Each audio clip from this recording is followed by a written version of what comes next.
The Clever Rabbit and Hungry Wolf.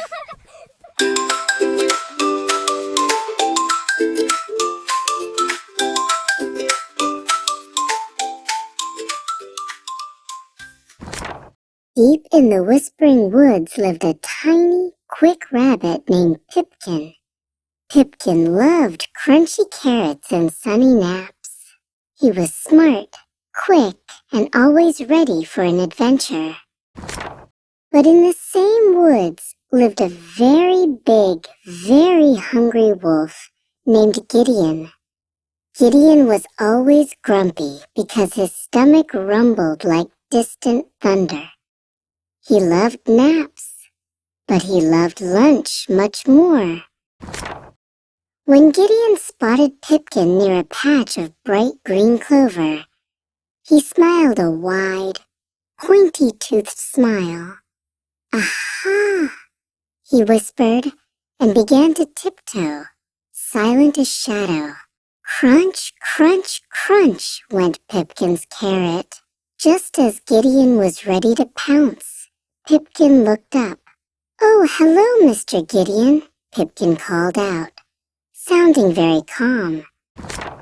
"I was just stretching, little friend," growled Gideon, quickly lowering his paw. Pipkin flicked his ears and pointed a paw straight up towards a towering cliff face. "I was checking on the great crumble rock, Mr. Gideon. It looks terribly unstable today. If it rolls, it will roll right over this spot." Gideon squinted nervously at the huge, balanced stones high above. He was terrified of big, heavy things that might fall. He didn't wait to check Pipkin's silly idea. He zipped away, running frantically down the path, forgetting all about his lunch. Pipkin chuckled softly, watching the dust settle. Trick 1 was a success, but an hour later, Gideon was still hungry and even crankier. He crept back and found Pipkin near a swift, wide river. "You can't fool me twice, Rabbit," Gideon roared, blocking the path to the bridge. "I'm taking you home for dinner." "Oh dear," said Pipkin, looking worried. "You have me, Mr. Gideon. But listen, this river is very tricky. If you step into a deep spot, you will sink and spoil your appetite. We must cross safely so you can enjoy your delicious meal." Gideon paused. Sinking would ruin his hunt, and he hated being wet. "How do we cross safely, little engineer?" Pipkin replied. "See this measuring stick? I'll mark the depth. If the stick is tipped with light brown, it's shallow.